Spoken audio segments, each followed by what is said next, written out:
आइए अब हम सब आज के विषय पर और आज के सब्जेक्ट के ऊपर हम चलते हैं।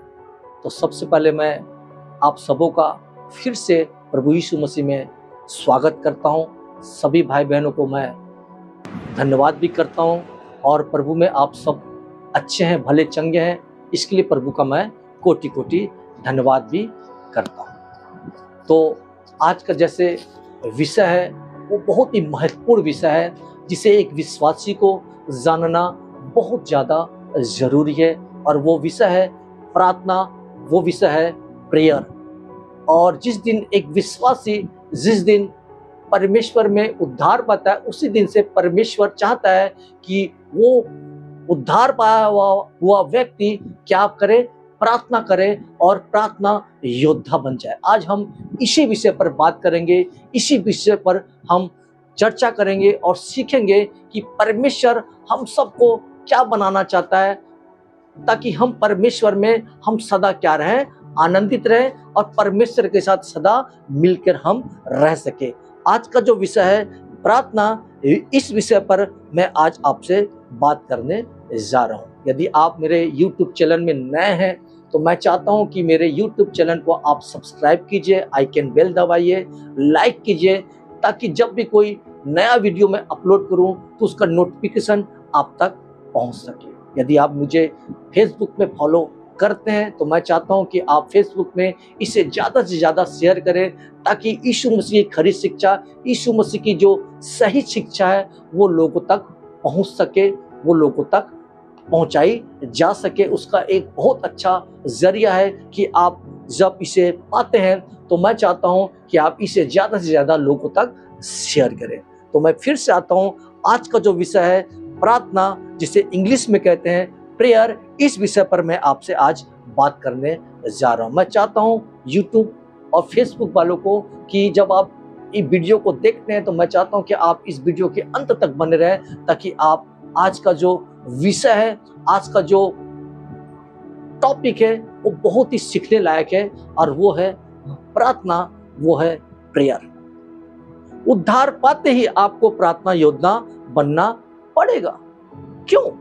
दूसरे शब्दों में, जिस दिन आप उद्धार पाते हैं, लड़का हो या लड़की, उसी दिन से आप योद्धा हैं, यीशु मसीह के योद्धा हैं। इसीलिए मैंने कहा उद्धार पाते ही आपको प्रार्थना योद्धा बनना पड़ेगा। ये प्रश्न चिन्ह है और उसका जवाब है क्यों, और उसका जवाब है क्योंकि आप एक युद्ध भूमि में हैं, और वो युद्ध भूमि का नाम है अंधकार के क्षेत्र में, और आपका एक विरोधी है, आपका एक दुश्मन है। इसीलिए हम और आपको प्रार्थना योद्धा बनना ही पड़ेगा, बनना ही पड़ेगा। ये यीशु मसीह हमसे चाहता है। जिस दिन हम विश्वासी जब उद्धार पा लेते हैं तो उसी दिन से हमको और आपको प्रार्थना करते रहना है, प्रार्थना योद्धा बनना है।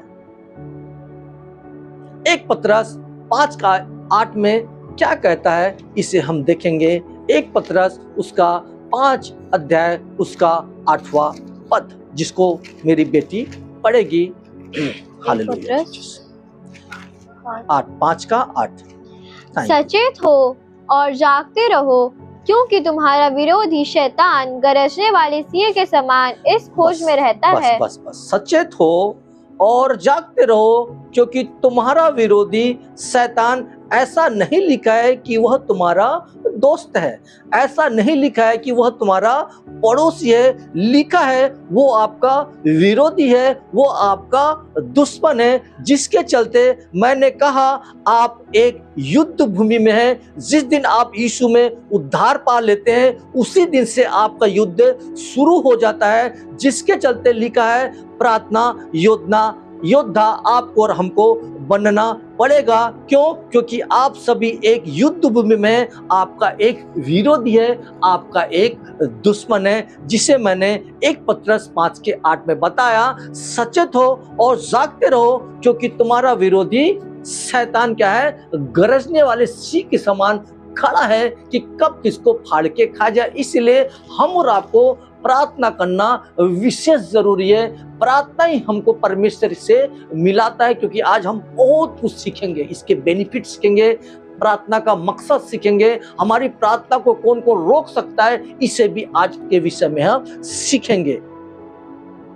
क्योंकि हम और आप सभी एक युद्ध भूमि में हैं और आपका एक विरोधी है, आपका एक दुश्मन है।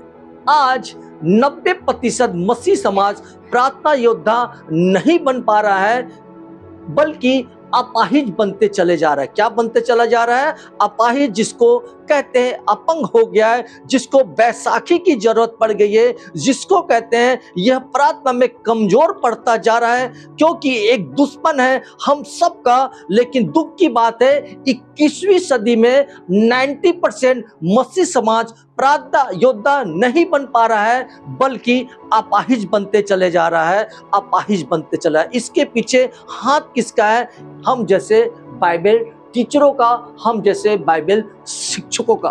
क्यों? अगर कोई तकलीफ हो तो सिखाया जाता है कि तुम पास्टर को फोन करो। यदि हमारे घर में किसी प्रकार की मुसीबत आती है तो कहते हैं पावर टावर में, प्रेयर टावर में तुम फोन करो। यदि हमारे जीवन में कोई मुसीबत आ जाती है तो कहा जाता है कि पास्टर के पास जाके उससे प्रार्थना कराओ। जिसके चलते क्या हो रहा है? मसीह समाज आज अपाहिज बनते चले जा रहा है, अपाहिज बनते चले जा रहा है। इसीलिए हम और आपको प्रार्थना योद्धा बनना बहुत जरूरी है। ये परमेश्वर चाहता है। जैसे जैसे हम आगे जाएंगे, हम वचनों के द्वारा हम सीखेंगे और जानेंगे कि परमेश्वर हमसे चाहता क्या। शत्रु को पता है मैं एक ही चीज में गिरा सकता हूं, वो है प्रार्थना, प्रार्थना, प्रार्थना।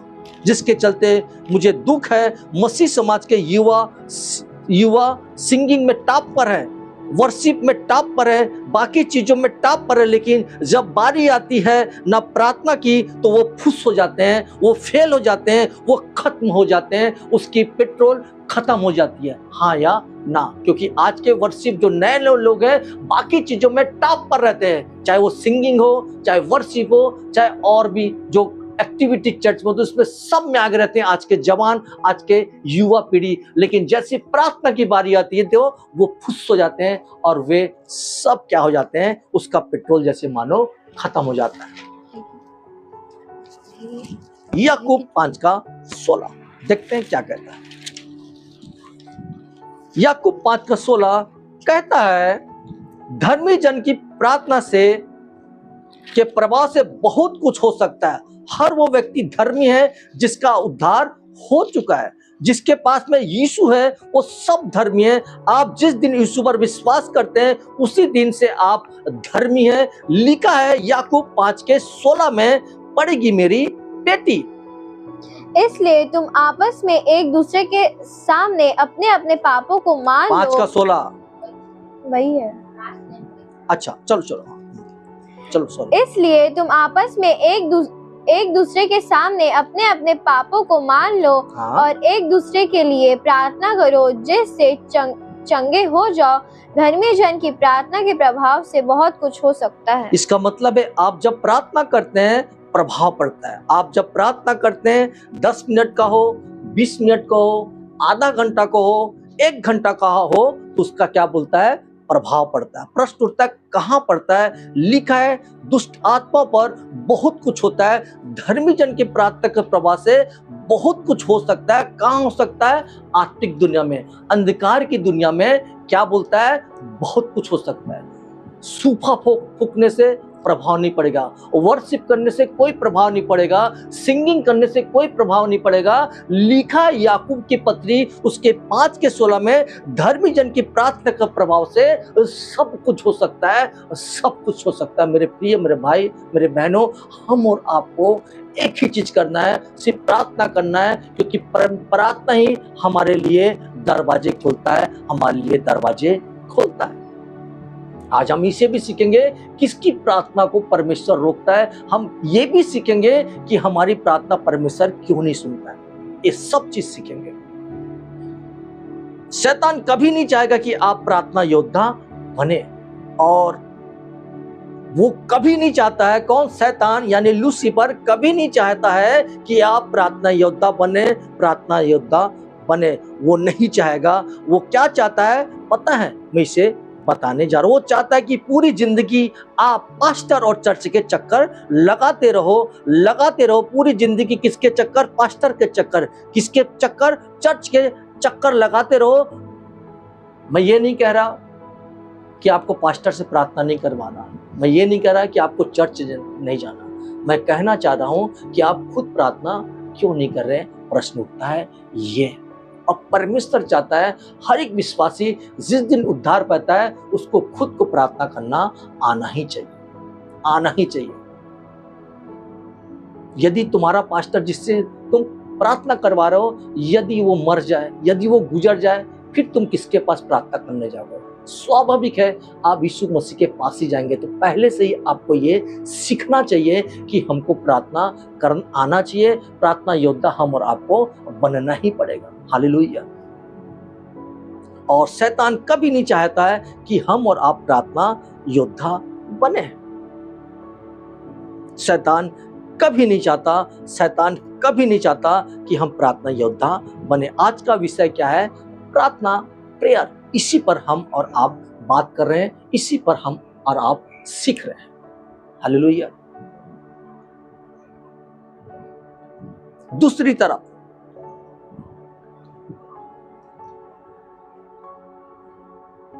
Thank you Jesus. दूसरी तरफ प्रभु चाहता है कि तुम खुद प्रार्थना करो और प्रार्थना योद्धा बनो। वो चाहता है कि तुम प्रार्थना योद्धा बनो, जिसके चलते प्रार्थना योद्धा आपको कौन बनाएगा? प्रार्थना योद्धा आप और हमको पवित्र आत्मा बनाएगा। शैतान चाहता है कि हम प्रार्थना योद्धा ना बने, लेकिन प्रभु चाहता है कि हम और आप क्या बने? खुद प्रार्थना करो और प्रार्थना योद्धा बनो। और आपको और हमको प्रार्थना योद्धा, आपको और हमको पवित्र आत्मा ही बनाता है और वही बनाएगा। कहाँ लिखा है? हम देखेंगे रोमियो की पत्री उसका 8:26 में क्या लिखा है, हम देखते हैं। इसी रीति से, हाँ कोई निकाल लेगा, लेकिन मैं पढ़ रहा हूं, जहां पर बोलूंगा पढ़ना, ठीक है। इसी रीति से आत्मा भी हमारी दुर्बलता में सहायता करता है, मदद करता है, सहायता करता है, क्योंकि हम नहीं जानते, नहीं पता ना कैसे प्रार्थना करना है। लिखा है हम नहीं जानते कि, पढ़ेंगे, हम नहीं जानते कि प्रार्थना किस रीति से करना चाहिए, परंतु आत्मा आप ही ऐसी आहें भर भर कर जो बयान से बाहर है हमारे लिए विनती करता है। लीजिए अब बताइए, फिर से कहता हूं, शैतान नहीं चाहता आप प्रार्थना योद्धा बनो। वो नहीं चाहता, वो कभी नहीं चाहता। वो क्या चाहता है कि हम और आप पास्टर के चक्कर लगाओ। किसके? पास्टर के। किसके चक्कर लगाओ? चर्च के। लेकिन दूसरी तरफ प्रभु क्या चाहता है? तुम खुद प्रार्थना करो। जिसने अपना लहू हमारे लिए बहा दिया, जिसने हमारे लिए अपनी पूरी जीवन को दे दिया, वो चाहता है हम प्रार्थना योद्धा बने। पवित्र आत्मा का मकसद पौलुस को पता चला कि उसको पता चला पवित्र आत्मा को पृथ्वी पर भेजा गया था बाकी सब के लिए, लेकिन उसका सबसे जरूरी मिशन था, उसका सबसे जरूरी काम था, वो हमको प्रार्थना योद्धा बनाएगा। वो कहता है तुमको नहीं पता, मैं सिखाऊंगा। वो कहता है तुमको नहीं आता, मैं बताऊंगा, मैं तुम्हें तैयार करूंगा। ये कौन कहता है? पवित्र आत्मा हमसे कहता है यदि तुमको नहीं आता प्रार्थना करना तो मैं तुम्हें सिखाऊंगा। यदि तुम्हें प्रार्थना करना नहीं जानता है तो मैं तुझे सिखाऊंगा। कौन सिखाएगा? पवित्र आत्मा, जिसे रोमियो 8:26 में कहता है। मेरी बेटी उसको फिर से पढ़ेगी, बड़ा ध्यान से आप सुनेंगे। इसी रीति से आत्मा भी हमारी दुर्बलता में सहायता करता है, क्योंकि हम नहीं जानते कि प्रार्थना किस रीति से करना चाहिए। क्योंकि हम नहीं जानते कि प्रार्थना किस रीति से करना चाहिए, परंतु आत्मा, परमेश्वर का आत्मा आप ही ऐसी आहें भर भर कर जो बयां से बाहर है हमारे लिए विनती करता है। हमारे लिए क्या करता है? विनती करता। कौन? परमेश्वर की पवित्र आत्मा। वही हमको प्रार्थना योद्धा बनाएगा। वही हमको क्या बनाएगा? प्रार्थना योद्धा बनाएगा। कौन? परमेश्वर का पवित्र आत्मा, जिससे हम और आप उद्धार पाते ही पा जाते हैं उसी दिन। वही हमको क्या बनाएगा? प्रार्थना करना सिखाएगा। प्रार्थना कैसे करना है, हम सब बातों को आज हम सीखेंगे और ये बातों को जानेंगे। प्रार्थना करने वाले विश्वासी के अंदर ये बातें होनी चाहिए। जो भी कहता है मैं प्रार्थना करना चाहता हूँ, मैं प्रार्थना योद्धा बनना चाहता हूँ, उसमें ये बातें होनी चाहिए।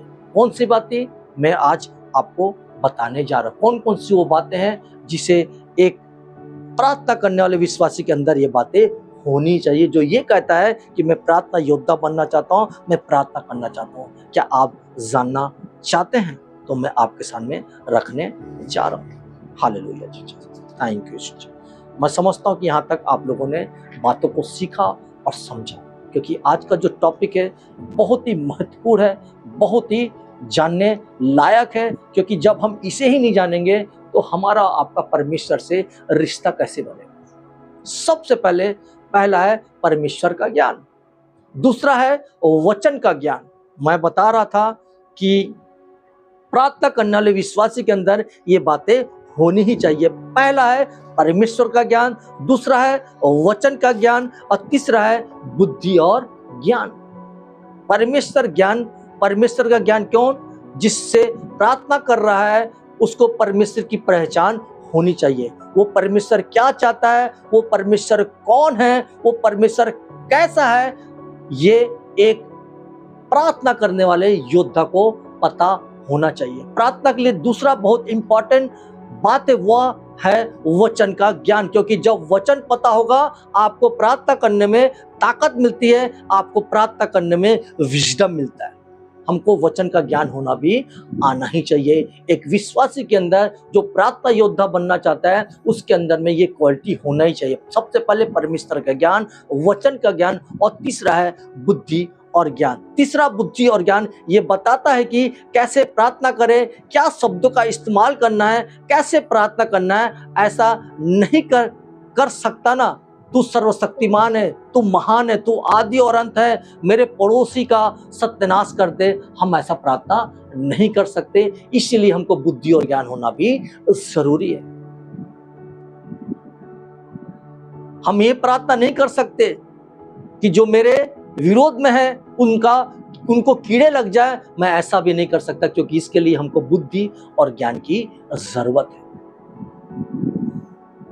इसलिए प्रार्थना करने वाले विश्वासी के अंदर ये तीन क्वालिटी होनी चाहिए, ये तीन बातें होना ही चाहिए, जिस पर मैं अभी चर्चा कर रहा हूं। पहला है परमेश्वर का ज्ञान, दूसरा है वचन का ज्ञान और तीसरा है बुद्धि और ज्ञान। बल्कि यीशु कहता है जो गाली दे उनको आशीष दो, जो हमको बुरा भला कहे उसको क्या करो, उनको आशीष दो। कौन बताता है? वचन, जिसके चलते यह तीन चीजें होनी बहुत जरूरी है, परमेश्वर का ज्ञान, वचन का ज्ञान और बुद्धि और ज्ञान। अब हम कुछ वचन को देखेंगे, इसके देखते हैं। सबसे पहले जाएंगे यूहन्ना उसका 4:10। यूहन्ना उसका 4:10। यीशु ने उत्तर दिया, यदि तू परमेश्वर के वरदान को जानती और यह भी जानती कि वह कौन है, तो तुझसे कहता हूँ मुझे पानी पिला, तो तू उसे मांगती जानती और मांगती।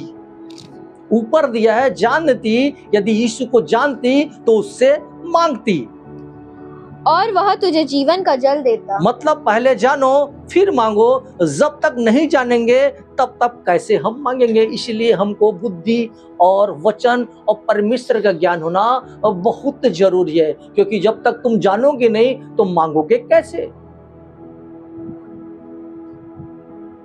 याकूब 1:5 क्या कहता है, हम देखते हैं। याकूब उसका 1:5, याकूब उसका 1:5 पढ़ो। पर यदि तुम में से किसी को बुद्धि की घटी हो तो परमेश्वर से मांगे, जो बिना उल्हाना दिए सबको उदारता से देता है और उसको दी जाएगी। इसका मतलब क्या है? मुझे प्रार्थना करने के लिए यह तीन चीजें चाहिए। एक प्रार्थना योद्धा को यह तीन चीजें चाहिए। पहला है परमेश्वर का ज्ञान, परमेश्वर का वचन और बुद्धि और ज्ञान। ये दो बातें, ये तीन बातें एक विश्वासी को, प्रार्थना करने वाले विश्वासी के अंदर ये तीन क्वालिटी, ये तीन बातें होनी ही चाहिए। इसलिए परमेश्वर चाहता है कि जिस दिन हमारा उद्धार होता है उसी दिन हम और आपको प्रार्थना योद्धा बनना ही पड़ेगा। हालेलुया। क्योंकि हम पहले ही जान गए हैं कि हमारा विरोधी कौन है, शैतान है। हमको पता है हमारा दुश्मन कौन है, और वो शैतान है यानी लूसीफर है। वो कभी नहीं चाहता एक विश्वासी प्रार्थना करे, लेकिन प्रभु चाहता है एक विश्वासी क्या बने, प्रार्थना योद्धा बने। हालेलुया। मैं समझता हूँ कि आप लोगों ने यहाँ तक बातों को समझा होगा और सीखा भी होगा कि आज परमेश्वर हम और आपसे कहना और बोलना क्या चाहता है। कुछ बातें मैं पहले रखूंगा और उसके बाद हम धीरे धीरे देखेंगे प्रार्थना क्या है, इसके बारे में हम सीखेंगे कि प्रार्थना कब करना है, किससे करना है, कैसे करना है। इस बातों को भी हम और आप देखेंगे। प्रार्थना का मतलब क्या है, इसे भी आज हम सीखेंगे, और हमारी प्रार्थना कौन कौन रोक सकता है, इससे भी हम जानेंगे और सीखेंगे। सबसे पहले प्रार्थना क्या है, व्हाट इज प्रेयर, परमेश्वर से संगति। प्रार्थना क्या है, परमेश्वर से संगति। कहाँ लिखा है, 1 कुरिन्ती उसका 6:17। 1 कुरिन्ती उसका 6वां अध्याय उसका 17वां पद। देखते हैं क्या लिखा है। 1 कुरिन्ती उसका 6:17। Thank you Jesus, thank you. और जो प्रभु की संगति में रहता है, जो प्रभु की संगति में रहता है, वह उसके साथ एक आत्मा हो जाता है। उसके साथ वह क्या हो जाता है, एक आत्मा हो जाता है। इसका मतलब है आपको संसार से संगति नहीं करना है, आपको टेलीविजन से संगति नहीं करना है, आपको अविश्वासियों से संगति नहीं करना है, आपको पापियों से संगति नहीं करना है, आपको पुराने दोस्त यारों से संगति करने की जरूरत नहीं है। लिखा है तुमको संगति करना है तुम्हारे परमेश्वर से, तुम्हारे परमेश्वर से। फिर से मेरी बेटी इसको पढ़ देगी। हालेलुया। 1 कुरिन्ती पढ़ेंगे, सुनिए। और जो प्रभु की संगति में रहता है, वह उसके साथ एक आत्मा हो जाता है। यदि हम प्रभु की संगति करेंगे तो हमें किसका गुण आएगा, परमेश्वर का गुण आएगा। यदि हम संसार से संगति करेंगे, अविश्वासियों के साथ संगति करेंगे, पापियों के साथ संगति करेंगे, अफकोर्स हम और आप में उसकी भी बुरी चीज आएंगे। हाँ या ना, मैं आपके सामने ये रखता हूं। प्रार्थना क्या है, पहला पॉइंट देख रहे हैं। प्रार्थना क्या है, परमेश्वर से संगति। प्रार्थना क्यों करें, दूसरा है प्रार्थना क्यों करें। क्योंकि एक विश्वासी को, एक प्रार्थना करने वालों को ये जानना जरूरी है कि प्रार्थना क्यों करें। पहला क्या था, क्या है, मैंने बताया परमेश्वर से संगति। तो दूसरा है प्रार्थना क्यों करें, क्योंकि यह आत्मिक लड़ाई है। कौन सी लड़ाई है, आत्मिक लड़ाई है। क्योंकि हमने देखा 1 पतरस उसका 5:8 में कि हमारा एक विरोधी है, हमारा एक दुश्मन है, और ये लड़ाई कहां पर है, आत्मिकता में है। अंधकार की शक्तियों से हमारी और आपकी लड़ाई है। कहां लिखा है, इफिसियों 6वां अध्याय उसका 18वां पद लिखा है। इफिसियों 6:18 में। हर समय और हर प्रकार से आत्मा में प्रार्थना और विनती करते रहो, इसीलिए जागते रहो कि सब पवित्र लोगों के लिए लगातार विनती किया करो। तो इसका मतलब है योद्धा क्या करता है, वो सर दर्द, पेट दर्द, सर्दी जुकाम के लिए प्रार्थना नहीं करता। कौन, प्रार्थना योद्धा। किसके लिए प्रार्थना नहीं करता, पेट दर्द दे रहा है, सर दर्द दे रहा है, बुखार, इसके लिए प्रार्थना नहीं करता। उसके पास में अपनी लिस्ट होती है। वो लिस्ट क्या है, क्या आप जानना चाहते हैं? तो आइए मैं बताने जा रहा हूं। वो लिस्ट है, मैं प्रार्थना करूंगा परमेश्वर के दासों के लिए, मैं प्रार्थना करूंगा प्रभु के राज्य के लिए, मैं प्रार्थना करूंगा परमेश्वर की महिमा होने के लिए, मैं प्रार्थना करूंगा कलीसिया की स्थापना के लिए। इनके लिए प्रार्थना करना है। क्यों? क्योंकि आप एक आत्मिक लड़ाई में हैं, इसलिए हम और आपको इन सब चीजों के लिए प्रार्थना करना है। ना कि सर दर्द के लिए, ना पेट दर्द के लिए। आपको उसके लिए प्रार्थना करना, प्रभु उसको ठीक करता है। इस शरीर में कुछ तो कुछ तकलीफ आती है, लेकिन मेन जो हमारा प्रार्थना है वो किस पे होना चाहिए, परमेश्वर की महिमा होने के लिए। नए न्यू चर्च प्लांटिंग के लिए हमारा प्रार्थना होना चाहिए, मिशन के लिए हमारा प्रार्थना होना चाहिए। तीसरा है प्रार्थना किस से करें, किस से करें। तो मैं आज बताने जा रहा हूं प्रार्थना किस से करें, यीशु से और यीशु के नाम से करना है। कहाँ लिखा है? कुलुस्सियों की पत्री उसका 3 अध्याय उसका 17वां पद। इसे आप और आप हमेशा याद रखिएगा। जब भी हम प्रार्थना करते हैं तो इसी वचन के द्वारा हम और आपको करना चाहिए। क्या लिखा है देखते हैं। वचन में या काम में जो कुछ भी करो सब प्रभु यीशु के नाम से करो और उसके द्वारा परमेश्वर पिता का धन्यवाद करो। किसका नाम? यीशु का नाम। बीमारी के लिए प्रार्थना करना है किसके नाम से? प्रभु यीशु मसीह के नाम से। दुष्ट आत्मा को निकालना है किसके नाम से? यीशु मसीह के नाम से। तो जो भी करो सब प्रभु यीशु के नाम से हम और आपको करना है, हम और आपको ये करना है। इसीलिए प्रार्थना के विषय में जानना, हम और आपको जानना बहुत जरूरी है। प्रार्थना किससे करें, प्रार्थना कैसे करें, क्यों करें और प्रार्थना क्या है, ये 3 बातें हम और आपने सीखा। प्रार्थना किसके लिए करें ये हम देखने जा रहे हैं। परमेश्वर की इच्छा को जानने के लिए आपको प्रार्थना किसके लिए करना है? आपको प्रार्थना करना है कि प्रभु क्या इसमें तेरी इच्छा है कि नहीं। ये 1 यूहन्ना उसका 5 का 14। प्रार्थना किसके लिए करना है? ये चौथा पॉइंट है परमेश्वर की इच्छा जानने के लिए कि प्रभु तेरी इच्छा क्या है, तू क्या चाहता है। हमको उसकी इच्छा के लिए प्रार्थना करना है। 1 यूहन्ना उसका 5 का 14। और हमें उसके सामने जो हियाव होता है वह यह है कि यदि हम उसकी इच्छा के अनुसार कुछ मांगते हैं तो वह हमारी सुनता है। किसकी इच्छा? परमेश्वर की इच्छा। क्या मांगना है, किसके लिए प्रार्थना करना है? प्रभु मैं यह नौकरी करना चाहता हूँ, क्या तेरी इच्छा है? प्रभु मैं ये बिजनेस करना चाहता हूँ, क्या तेरी इच्छा है? प्रभु मैं शादी करना चाहता हूँ, लड़का हो लड़की, तेरी क्या इच्छा है? एक एक चीज के लिए प्रभु की इच्छा को जानना हम और आपको जरूरी है। इसके लिए हमको चाहिए कि हम और आपको उसके सामने बैठना पड़ेगा, घुटना टिकाना पड़ेगा और प्रभु के सामने पूरे दिन और नम्रता के साथ उसके साथ संगति करना पड़ेगा और उसकी इच्छा जानना पड़ेगा। प्रभु मैं इस लड़के को शादी करना चाहती हूँ, क्या तेरी इसमें इच्छा है? जिसमें प्रभु की इच्छा होगी वो चीजें कामयाब होगा। जिस चीज में परमेश्वर की इच्छा होगी वो चीजें में परमेश्वर आशीष देगा। ये बात हम और आपको जानने की जरूरत है। मैं समझता यहाँ तक आप लोगों ने बातों को सीखा होगा और समझा होगा। प्रभु की इच्छा जानने के लिए क्या करें?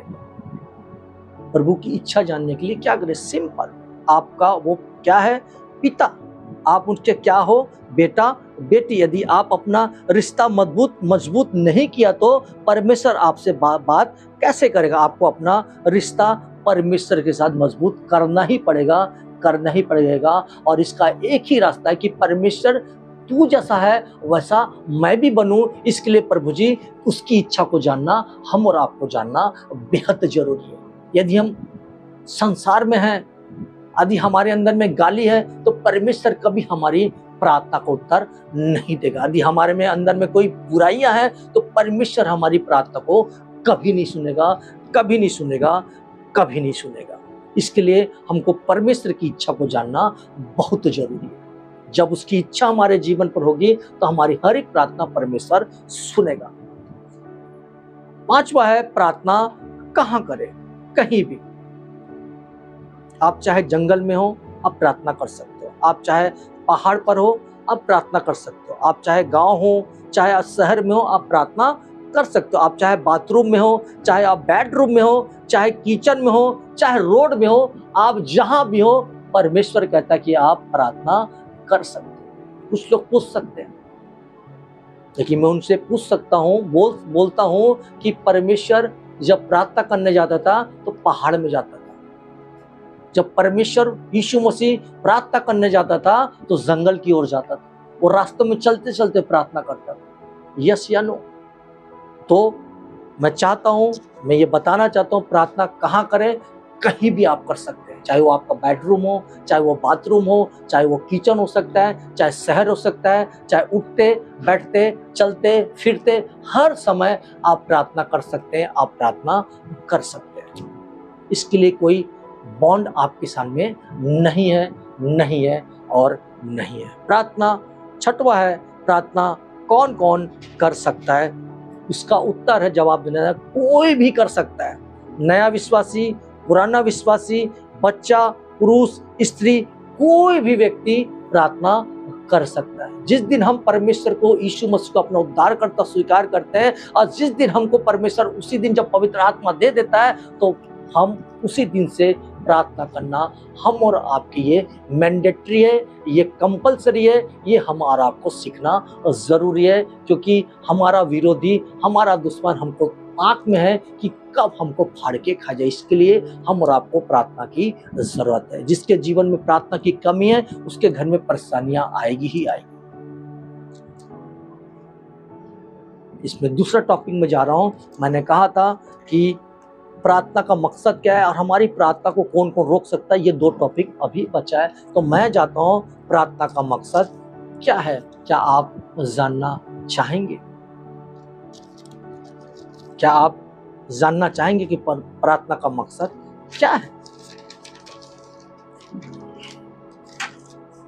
Sorry, thank you. तो उसका प्रार्थना का मकसद है, पर्पस ऑफ प्रेयर, उसका पहला मकसद है लोगों के उद्धार के लिए। हम और आपको जो प्रार्थना योद्धा अपने आप को मानते हैं, उसके लिए प्रार्थना करना है। किसके लिए? लोगों के उद्धार के लिए, सेवकों के लिए प्रार्थना करना है, मिशन के लिए प्रार्थना करना है, मिशनरियों के लिए प्रार्थना करना है, न्यू चर्च प्लांटिंग के लिए आप और हमको प्रार्थना करना है। परमेश्वर का राज्य बढ़े, उसके लिए हम और आपको प्रार्थना करना है। प्रार्थना का मकसद यही है। लेकिन आजकल क्या चल रहा है? अपनी जरूरतों के लिए हम प्रार्थना करते हैं, जबकि यीशु मसीह कहता है कि हम, तेरी जरूरत, तेरी आवश्यकता क्या है, मुझे पता है मेरे बेटे, मेरे बेटी।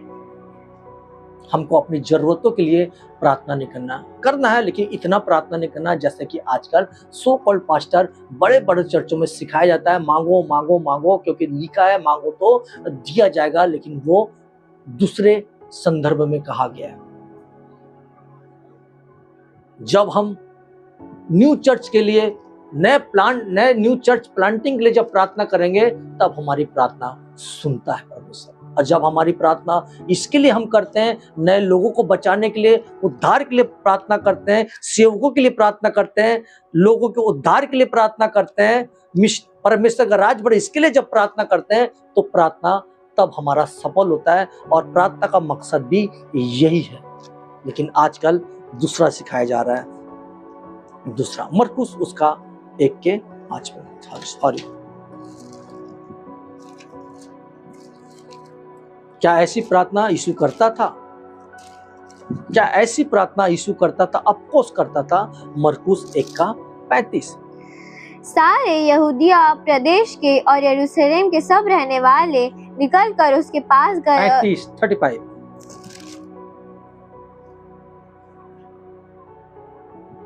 भोर को दिन निकलने से बहुत पहले वह उठकर निकला और मतलब तड़के, मतलब भोर, चिड़िया चहकने से पहले, सूरज उगने से पहले निकला और एक जंगली स्थान में गया और वहां गया, जंगली स्थान पर गया और वहां प्रार्थना करने लगा। यीशु क्यों प्रार्थना करता था? चाहे वो रात हो, चाहे सुबह हो, पूरा दिन जबरदस्त मिनिस्ट्री करता था, दिन भर वो मिनिस्ट्री करता था। इसलिए उसको प्रार्थना की आवश्यकता हम पड़ती थी। किसको? यीशु मसीह को। यूहन्ना 17:20, इससे भी देखिए। यूहन्ना उसका 17 उसका 20वां पद लिखा है। क्या लिखा है? यूहन्ना उसका 17 उसके 20वें पद में, मैं केवल इन्हीं के लिए विनती नहीं करता, मैं सिर्फ इन्हीं के लिए, मतलब उस समय के चेलों के लिए ही विनती नहीं करता, परंतु उनके लिए भी जो इनके वचन के द्वारा मुझ पर विश्वास करेंगे। यीशु किस किस के लिए प्रार्थना करता था? नए लोगों का उद्धार हो, न्यू चर्च प्लांटिंग के लिए, लोग बचे, आत्माएं बचे, ये सब के लिए यीशु प्रार्थना करता था। ऐसा प्रार्थना यीशु आज भी करता है। कहाँ लिखा है? इब्रानी उसका 7 के 35 में। ऐसा प्रार्थना आज भी यीशु करता है, इब्रानी 7 के 35 में। Hallelujah Jesus. हम आज प्रार्थना प्रेयर के विषय टॉपिक में हम और आप सीख रहे हैं और जान रहे हैं। 7 का 25, 7 का 25। इसीलिए जो उसके द्वारा परमेश्वर के पास आते हैं वह उनका पूरा पूरा उद्धार कर सकता है, क्योंकि वह उनके लिए विनती करने को सर्वदा जीवित है। यीशु क्या करते हैं? अभी भी प्रार्थना करते हैं। किसके लिए? सबके लिए। जिसे हम वचन सुनाते हैं उसके लिए भी विनती करता है परमेश्वर से। कौन? यीशु मसीह। फिर से मेरी बेटी पढ़ेगी उसका 7 का 25। इसीलिए जो उसके द्वारा यीशु मसीह के द्वारा परमेश्वर के पास आते हैं, यीशु मसीह के द्वारा परमेश्वर के पास आते हैं, वह उनका पूरा पूरा उद्धार कर सकता है। वह उसका पूरा पूरा उद्धार कर सकता है, क्योंकि वह उनके लिए विनती करने को सर्वदा जीवित है। सर्वदा जीवित है। यीशु क्या करते हैं? अभी भी प्रार्थना करते हैं, अभी भी प्रार्थना करते हैं। किसके लिए? हम सब के लिए, जो उसके वचन के द्वारा उद्धार पाए।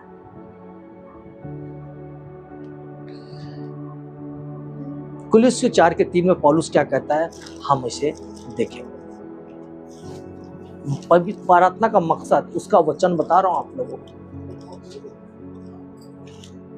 कुलुस्सियों उसका 4 उसका 3 पद, पौलुस क्या कहता है, हम और आप देखें। फिलिप्पियों के बाद आता है कुलुस्सियों।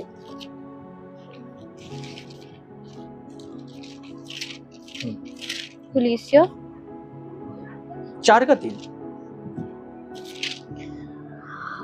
और इसके साथ ही साथ हमारे लिए भी प्रार्थना करते रहो। हमारे लिए भी प्रार्थना करते रहो। देखो यहाँ पर पौलुस भी क्या कह रहा है, हमारे लिए भी प्रार्थना करते रहो। किसके लिए? मैं पहले बताया ना, लोगों को उद्धार के लिए प्रार्थना करना, सेवकों के लिए प्रार्थना करना है, जो मिशन पर लगे हुए हैं, जो न्यू चर्च प्लांटिंग के लिए लगे हैं, उसके लिए प्रार्थना करना है। परमेश्वर का राज बढ़े उसके लिए प्रार्थना करना है। क्या कहता है? हम पढ़ रहे हैं, फिर से उसी को पढ़ेंगे। और इसके साथ ही साथ हमारे लिए भी प्रार्थना करते रहो कि परमेश्वर हमारे लिए वचन सुनाने का ऐसा द्वार खोल दे कि हम मसीह के उस भेद का वर्णन कर सके जिसके कारण मैं कैद में हूँ। वो कहता है प्रार्थना करो, प्लीज प्रार्थना करो। किसके लिए? ताकि रास्ता खुल जाए, नए लोगों तक हमारी यीशु समाचार पहुंच सके। इसके लिए हमको प्रार्थना करना, ये हम सबका दायित्व है। हम सबको प्रार्थना योद्धा बनना पड़ेगा। किसके लिए? इन विषयों के लिए। ये जो सही सेवा कर रहा है उसके लिए हम और आपको प्रार्थना करना है। यदि न्यू चर्च के प्लांटिंग के लिए कोई दास जूझ रहा, उसके लिए हमको प्रार्थना करना है।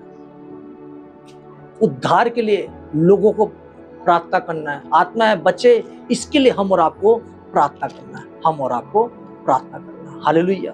मैं समझता हूँ कि आप इन बातों को समझ पाए होंगे और सीख भी पाएंगे कि प्रार्थना बहुत जरूरी है, बहुत जरूरी है सबके लिए, नया हो या पुराना हो, छोटा हो या बड़ा हो, 1 दिन का विश्वासी हो चाहे वो 10 दिन का विश्वासी हो, चाहे 1 साल का विश्वासी हो या 10 साल का विश्वासी हो, चाहे 20 साल का विश्वासी हो।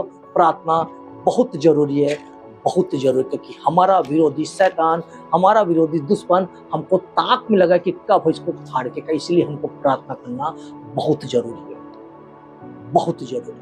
मैंने कहा था कि अब अंत में आ गए तो हम और आपको ये जानना जरूरी है, बहुत जरूरी है, जानना चाहेंगे और कौन कौन सी आपकी प्रार्थनाओं को रोक सकता है। वो कौन है जो आपकी प्रार्थनाओं को, आपके प्रेयर को रोक सकता है? क्या आप इसे जानना चाहेंगे? यदि जानना चाहेंगे तो मैं आपसे सिर्फ 10 मिनट और लूंगा। मैं चाहता हूँ कि अंत तक मैं बहुत गजब की बात बताने जा रहा हूँ कि प्रार्थना हमारी कौन रोकता है। आपको सबसे पहले बात आएगा, मैं यदि पूछूंगा कौन रोकता है तो सबसे पहले आपके जीवन पर एक ही नाम आएगा, वो शैतान है। आपको वो रोकता है। उसका प्रूफ क्या है? दानियल की पत्री उसका 12 अध्याय, 10वां अध्याय उसका 12 और 13। शैतान क्यों रोकेगा? और हम और आप जानते हैं वो तो रोकता ही है। जब भी हम कोई प्रार्थना करते हैं तो वो रोकता ही है। उसका प्रूफ क्या है? दानियल की पत्री उसका 10वां अध्याय उसका 12 और 13। हालेलुया।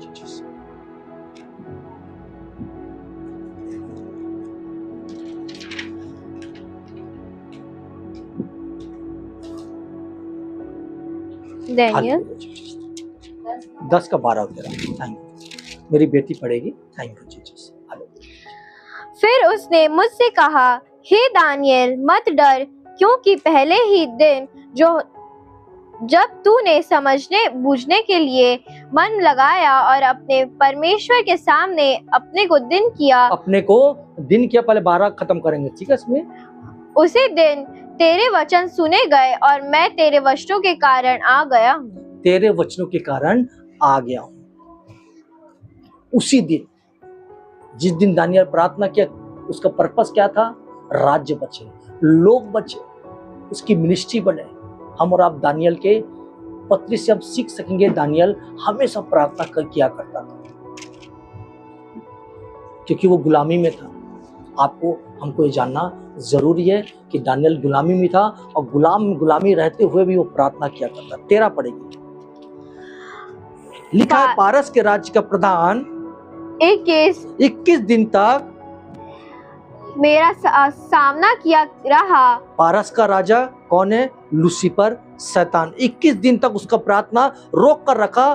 क्यों? वो तो नहीं चाहता कि आप कामयाब हो, वो नहीं चाहता कि आपकी मिनिस्ट्री आगे बढ़े, वो नहीं चाहता कि आप सफलता प्राप्त करो। चिंता मत करो, देखो क्या लिखा है। परंतु मिकाएल, जो मुख्य प्रधानों में से है, वह मेरी सहायता के लिए आया, इसलिए मैं फारस के राजाओं के पास रहा। इसका मतलब है मेरी सहायता के लिए कोई आएगा। आपकी सहायता के लिए कौन आएगा? ऑफकोर्स यीशु आएगा, ऑफकोर्स यीशु आएगा। हालेलुया। आपको डरने की जरूरत नहीं है। हमारी और आपका जब रुकावट होगा प्रार्थना का, तो उस प्रार्थना को, रुकावट को दूर करने के लिए यीशु आएगा। शैतान सबकी प्रार्थना नहीं रोकता। उसकी लिस्ट में कुछ खास लोग होते हैं। सबसे ज्यादा वो लोग होते हैं जो ग्रेट कमीशन वाले, यानी सेवक और चेला बनाने वाला काम करते हैं, और उसके काम को रोकने के लिए वो सबसे ज्यादा उसकी प्रार्थना को रोकता है। शैतान सबकी प्रार्थना नहीं रोकता। दानियल का क्यों रोका? क्योंकि उसके प्रार्थना में पर्पस था। जब हमारे प्रार्थना निवेदन में पर्पस होता है, तो उसको शैतान रोकता ही रोकता है। ये बात जानना हम और आपको जरूरी है। और दानियल को आप जानते हैं, उसका एक पर्पस था, इसलिए उसकी प्रार्थना को रोका जाता था। और दूसरा है हम खुद।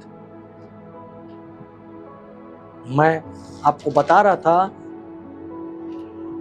कौन कौन आपकी प्रार्थना को रोक सकता है। पहला बता दिया, शैतान। और दूसरा है हम खुद।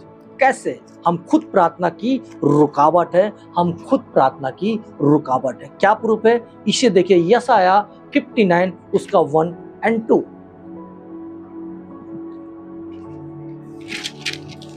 59 1 और 2 सुनो। यशायाह उसका 59 उसका 1 और 2। सुनो, यहोवा का हाथ ऐसा छोटा नहीं हो गया कि उद्धार ना कर सके, ना वह ऐसा बहिरा हो गया है कि सुन ना सके, परंतु तुम्हारे अधर्म के कामों ने तुमको तुम्हारे परमेश्वर से अलग कर दिया है, और तुम्हारे पापों के कारण उसका मुंह तुमसे ऐसा छिपा है कि वह नहीं सुनता। इसका मतलब यह है कि किसके चलते? तुम्हारी गलतियों के कारण। किसके चलते? तुम्हारे पाप के चलते। किसके चलते? कुछ ऐसी आदत जो बुरी है। प्रभु कहता है, मैं तुम्हारी प्रार्थना को उत्तर नहीं देता। हमारी प्रार्थना कब नहीं सुना जाती है? हम खुद उसके रुकावट है। यदि हमारे अंदर में गंदगी है, हमारे अंदर में बुराइयां है, हमारे अंदर में छल कपट है, तो हमारी प्रार्थना को परमेश्वर कभी नहीं सुनेगा, कभी नहीं सुने। सबसे ज्यादा प्रार्थना का रुकावट हम खुद ही हैं। हम सोचते कि हमारी प्रार्थना परमेश्वर क्यों नहीं सुन रहा है। वजह है हम खुद हैं। हमारी गलतियों के कारण, हमारे पाप का जीवन जीने के कारण, हमारे जीवन बुराइयां का जीवन जीने के कारण, सांसारिक जीवन होने के कारण परमेश्वर प्रभु कहता है कि मैं तुम्हारी प्रार्थना को उत्तर नहीं देता। एक वचन और पढ़ेंगे, यूहन्ना उसका 15 उसका 7।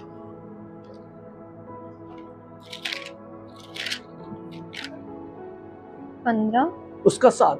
यदि तुम मुझ में बने रहो, किसमें? मुझ में बने रहो और मेरी बातें तुम में बनी रही। मुझ में और तुम में बनी रहे। So simple. पहला क्या है? तुम मुझ में, और दूसरा क्या है? मेरी बातें तुम में बनी रहे। तो कभी भी परमेश्वर हमारी प्रार्थना को सुनकर उसको उत्तर देता है, कभी उसको शैतान रोक ही नहीं सकता। कब?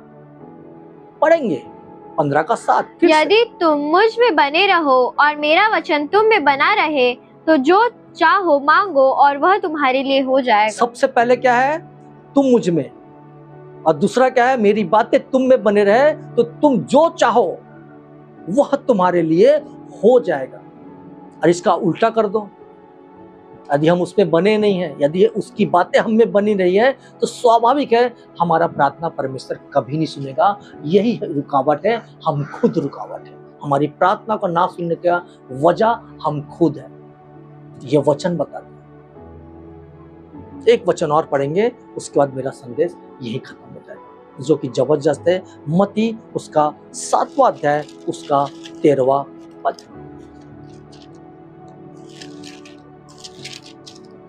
मत्ती उसका 7वां अध्याय उसका 13वां पद। 30। सकेत फाटक से प्रवेश करो, सकेत फाटक से प्रवेश करो, क्योंकि चौड़ा है वह फाटक और सरल है वह मार्ग जो विनाश को पहुंचाता है, और बहुत से हैं जो उससे प्रवेश करते हैं। कौन सा रास्ता वाला? चौड़ा रास्ता वाले का प्रार्थना का उत्तर कभी नहीं मिलेगा। यह जो रास्ता है ना, चौड़ा फाटक वाला, यदि तुम यहाँ हो तो तुमको कभी प्रार्थना का उत्तर नहीं मिलेगा। मैं YouTube वाले से कह रहा हूँ, मैं Facebook वाले से कह रहा हूँ, और जो इस वक्त देख रहे हैं उन सब से कह रहा हूँ। यदि आप और हम चौड़े फाटक वालों में से प्रवेश करना चाहते हैं तो हमारा परमेश्वर कभी भी नहीं सुनेगा। इसलिए परमेश्वर पहले ही कह दिया कि सकरे फाटक से प्रवेश करने का तुम यत्न करो। चौड़ा फाटक है जो नाश की ओर लेके जाता है, जो नरक की ओर लेके जाता है, और जो ऐसे रास्तों पर चलते हैं उसकी प्रार्थना कभी नहीं सुनी जाएगी। और आजकल ऐसे ही चर्च सबसे ज्यादा दिखाया जा रहा है कि लोगों को, विश्वासियों को ग्रेजुएट नहीं किया जा रहा है, उसकी आत्मिक उन्नति कराने के लिए वो कुछ नहीं कर रहा है। सबसे बड़ी बात है, आज का जो विषय है वो क्या था? प्रार्थना था। और हमने सीखा और हमने जाना कि प्रार्थना हमारे जीवन में कितना इंपॉर्टेंट है। परमेश्वर चाहता है हम और आपको, कि वो चाहता है कि हम और आप प्रार्थना योद्धा बने। प्रार्थना का मकसद क्या है? हमारी प्रार्थना को कौन कौन रोक सकता है, इसे भी हमने आज के इस टॉपिक में सीखा। जैसे कि मैंने लिखा था, प्रार्थना योद्धा। हम और आपको प्रार्थना योद्धा बना, क्योंकि हम एक युद्ध भूमि में हैं और उसका एक विरोधी है, उसका एक दुश्मन है।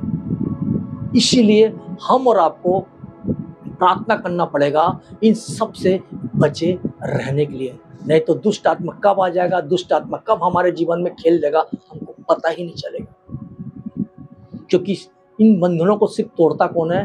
परमेश्वर का प्रार्थना है। क्योंकि परमेश्वर से जब हम जितना प्रार्थना करेंगे, परमेश्वर से हमारी और आपकी संगति उतना ज्यादा होते रहेगा। इसीलिए मेरे प्रिय, मेरे भाइयों बहनों, मैं चाहता हूं कि आप जब इसे सुनते हैं तो सुनकर अनदेखा ना करें। इसे आप ज़्यादा से ज़्यादा लोगों को शेयर करें, ताकि मसीह का जो देह है वो मजबूत हो सके। परमेश्वर चाहता है हम और आप एक विश्वासी, जिस दिन विश्वास करता है वो चाहता है कि हम प्रार्थना योद्धा बने। सृष्टिकर्ता प्रभु जी, मैं आपका धन्यवाद करता हूँ प्रभु जी। आपने अपनी आत्मा के द्वारा अपने बच्चों को बहुत सारी बातों को सिखाया प्रभु जी। मेरे खुदा, हम में से हर एक व्यक्ति ये आज मन में ठान ले कि हम प्रार्थना योद्धा बने, और जो इस वक्त देख रहे हैं YouTube, Facebook में, खुदा बाप, ये ज़्यादा से ज़्यादा लोगों तक पहुँचे और लोग सीख सके, सही बातों को जान सके प्रभु जी कि प्रभु हमसे चाहता क्या है। क्योंकि परमेश्वर ने कहा है प्रभु जी कि तुम मुझ में बने रहो, मेरी बातें तुझ में बना रहे, तो तुम जो कुछ भी यीशु मसीह के नाम से मांगोगे वो सब कुछ तुम्हारे लिए हो जाएगा। मेरे पिता, हम में से प्रत्येक व्यक्ति आप में बने रहे प्रभु जी, क्योंकि आपने कहा है यूहन्ना 15 के 5 में कि जो डाली तुझ पे फलती नहीं है उसे तू काट डालता है प्रभु जी। मेरे पिता, हम आप में फले और बहुत सारे आत्माओं को बचा सके, ऐसी दुआ प्रार्थना मैं आपसे मांगता हूँ, धन्यवाद करता हूँ और ये प्रार्थना यीशु मसीह के नाम से मांगता हूँ। क्यों ना एक जोर से ताली से साथ उसका